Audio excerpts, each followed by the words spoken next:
Samba sniper ya Sandra Sandrine balobi mwasi ya pembe ngungia ya pembe na yete. Ah mais pourquoi ngungia ya pembe na yete? Ezoka musanga makasi obotela biso bana pembe bambote na oyangwana Eric Mundeke na kati États-Unis d'Amérique, Baudry Nzenga papa na Emero de Gracia lelo na yambi lisusu ombre noire o bosenga kifwazonga maître Plito maître Aruna Jabir mama na biso bene bampala bawaïsme ezobangisa mais bana basi baza toujours na kati bene bampala ombre blanche. Tout ça, la ombre noire, tu as sur la ombre blanche. Tu as na kati émission. En tout cas, bawaïsme, oui, ça m'a. Bonsoir, ombre noire. Bonsoir, ma papa. Non, santé ça bien, santé péné ça bien. C'est bien nous bien sur une émission. Qu'est-ce que ça yo? Kitoko ombre noire et salinga bien. Nazalaki na ba adepte na omoko ayebisinga lobité maître Mikolo bossa ne be émission te pour Katsaki na ngambo Angola. Mais voyez chez les kindenge ni na. Normal, on a remarqué en Angola pendant la crise il y a connaissance spirituelle. Donc faut mal expanser ça dans ma casse. Bah des imaginaire, des secondaire, des centrales sur connaissance et Katsaki na ngambo wana. Et puis que tu vas comprendre on dit moi c'est chez vous en Angola.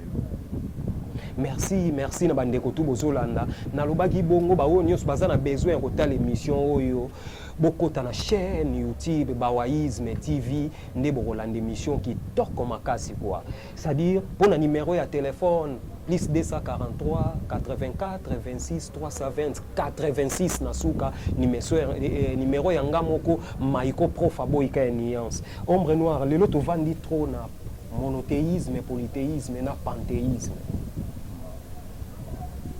Umeka kupanzana me usolo babungu monothéisme na polythéisme. Tangu nzamba sali mokili nzamba salaki tangu nzamba sali mokili après nous so ya créer ki atsepe mutu na kati asalaki mutu te ono sembela nzambe mais mutu ndaka nise ko sembela nzambe oma mutu bande akanise ko sembela nzambe abandaki na croyance to benga monothéisme veut dire assemble la centrale ou créateur na ciel mamuna ka été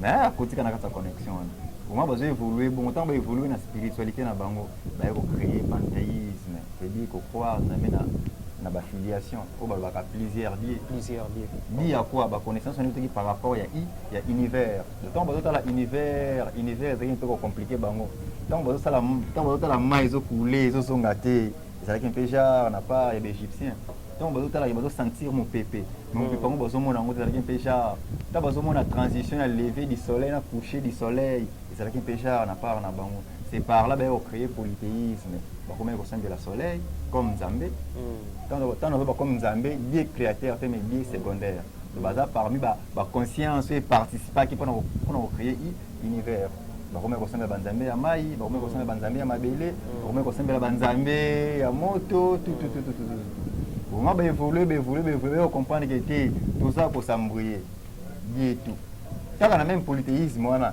yango esalaki no Égypte antique créé ba statue et créé ba hôtel des dieux et créé ba hôtel des ancêtres na kati ya ba hôtel na bango na ba matra ba rituel ba zakotanga basale ko vénérer plusieurs dieux mais na ba couleurs différents donc muto tanga invocation ya Hathor na muto tanga invocation ya Osiris c'est la même parole donc remarquez que non pas Osiris bazo ba maloba mususu pas Hathor bazo ba maloba mususu li ya kwa dia ba couleur ou ba créer katanza Nzambe comment ba pusani nde ba créer panthéisme veut dire bien tout nzamba za nyonso ba comprendre que na ko vénérer nzamba à travers nzete pour ya masse ya volonté masse neza na kata nzete masse neza na kata libanga masse na eza na existence physique nyonso ndango composa ki panthéisme connaissance on a créé na Égypte antique Nzambe était salaki apparition ici parce que non pour créer monothéisme pour créer polythéisme pour créer panthéisme non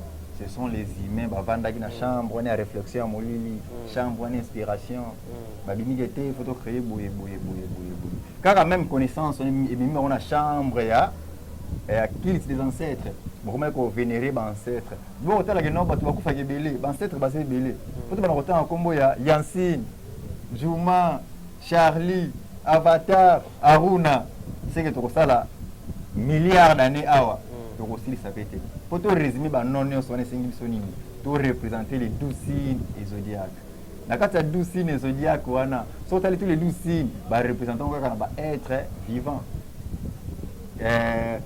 na ba signes européens nde balongoli ba être vivant balongoli ba animal ba représenter ba signe moko boye déjà mais origine ya ba signe zodiaque ba représenter comme na ba être vivant même culture wana kindaki même si na Asie so otangi astrologie asiatique au moins toujours ba signe ba représenter ils ont toujours ba signe ya animal là qui 12 comportements ou résumé monde à travers 12 signes wana 12 forces wana ndi ba kuma ko vénérer tout ancêtre ou akenda ndenge moko ba créer ki sarcophage mufinuko ya sarcophage ba se yango na kati ya mufinuko na ba te mwana mwasi moko boye alali na gauche ne ba te 6 signes zodiaque na droite ne ba te sous 6 signes zodiaque likolo na ba ko tia 2 signes oui maîtrisaka fait na l'eau na se na ye de côté 2 signes où ils ont maîtrisé chaleur deuxième signe ils ont bien froid pourquoi bâtir yango parce que moi ne se réincarner mais tona kokoba le bazo tangi sa l'homme noir incarnation so monango étrange na boy ko bunga na sujet na pesika flash ya ko baiser belé mais na bi na prochaine émission to reparler tout mais karozo nano donc balobi monothéisme croire à un seul Dieu polythéisme plusieurs dieux voilà panthéisme tout Dieu ombre noire mais pour nani te to croire kaka na nzambo akeli likolo na se faut to kende lisusu na polythéisme où ils a plusieurs dieux voilà c'est par là faut nous doit comprendre être tout bazo benga Dieu ça être supérieur wana azakine na kombote nzambe asalaki ba ange ou nzamba asalaki ba esprit biso ba être humain tout ça l'esprit ngolo bani na poche wana nazongi pe na mythe nazongi pe na mythe ya Adam na Ève on dit que tant Adam na Ève bazo vivre na kata jardin mais avec les biens et les mal et tant mu les biens et les mal ça muto kufa ça c'est important à travers serpent humanité ils ont humilié ba bengi serpent ça symbole ya tentateur ya réussite ya l'homme mais comment faut expliquer oui mon peuple est payé par manque de connaissances en travers serpent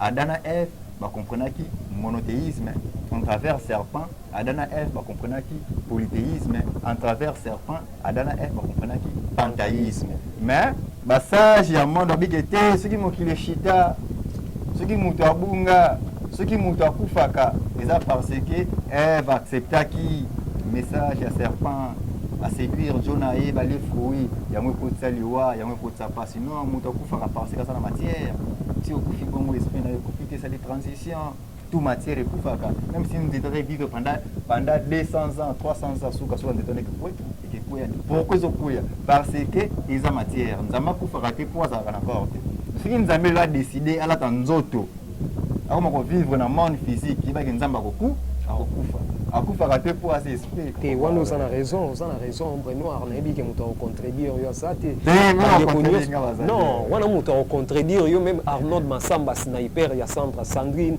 ça dit bande cons bazolanda ba pesi yo raison oza pena na raison maître Aruna Djabir continuez na yo ombre noire continuez la sagesse non ozo panza voilà donc nzambe akufa raté parce que ça est être spirituel.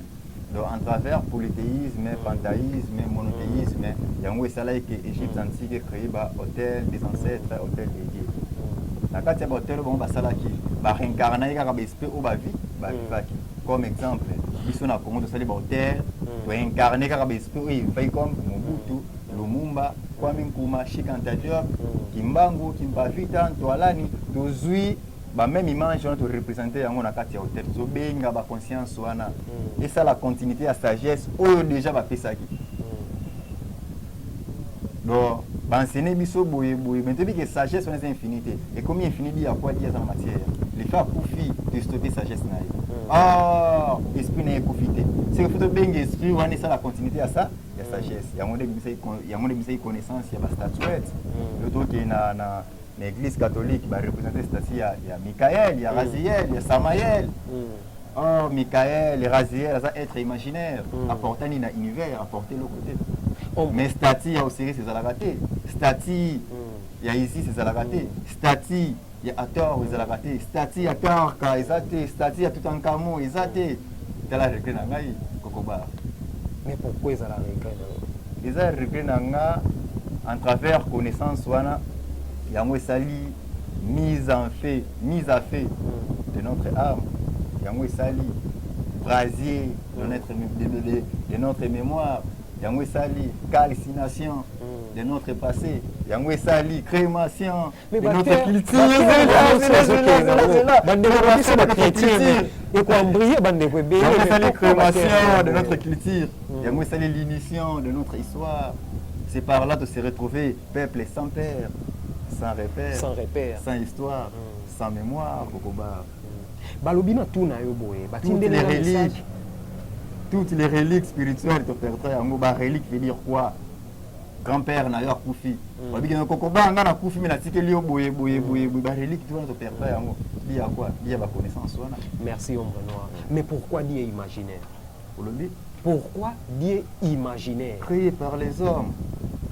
Le Mutunda Vandi a créé Dieu imaginaire, ou a bengi être, ou a créateur dans le ciel, a bengi Yahvé, a bengi Jéhovah. Émission, on te parle qui n'a pas déjà. N'a pas eu bandélande enseignement. Tant que pourquoi Dieu imaginaire, dans des autres nangai, comment tu veux créer esprit. Tant que Dieu imaginaire, il y a un Vandi bon pour créer Dieu imaginaire, comment vénérer. Pour répondre par rapport aux les esprits créés par les hommes. Mais bien que l'autre vendit trop na monothéisme, polythéisme, na panthéisme. Donc merci na bande qu'on a biso na que connaissance yango na Ombre Noire auti ko bimisa bozaki na besoin ya koyoka ye boyoki nenga panzani tout ça ngana za na problème te ngate na lobby eza ye moko Ombre Noire mutu a lobby mais Ombre Noire mais ndetika ko vanda trop na connaissance na yo tant yo lobaka ko créer la différence na ba maître spirituel mosusu oyo bimisaka na yo kaka yango te pa ba maître mosusu nini esalaka bongo eloko esalaka bongo eza ke tant de prophète est un messager. On peut transmettre un message à peuple, à la nation. Âme où il a révélé, il va révéler l'univers. Âme où il a éveillé, il va éveiller l'univers. Mais nous, on a plusieurs maîtres dans la bibliothèque. La pousse dans la bibliothèque, à tes livres, on est belé, la tangi, brûle, la tive, on est belé. Va mettre belé, à tangi bible trop, livre, moi, et comment il a battu mon boya et bipété. À maîtriser moi na TV comment bouyer bat. Or un messager aza mutu akotaka na monde cosmique, monde invisible à recevoir enseignement bimi na ngona monde physique à transmettre yango humanité né yango na chambre na ngai. Merci le maître. Na tanga ngona livre été na ke na pas un certain maître été mais na kotaka na cosmique na bimi na enseigner bande ko na ngai. Merci maître. Si mutu boy, si mutu nzimiza normal, ils ont créé toujours équilibre. Le temps bato baso boya pour te bande mabasa. Temps bato baso nzima mais bato ebele déjà bazondima parce que bato ebele bazokomela ngai merci maître eza bongo ndeko na bino maiko profa émission na biso esuki awa napesi bambote na bandeko nyonso bozwaki libaku ya kolanda émission nazalaki na Ombre Noire oyo apanzani bongo na enseignement ya monothéisme polythéisme na panthéisme c'est-à-dire tokutani bongo mikolo ekoya na thème mosusu merci bye.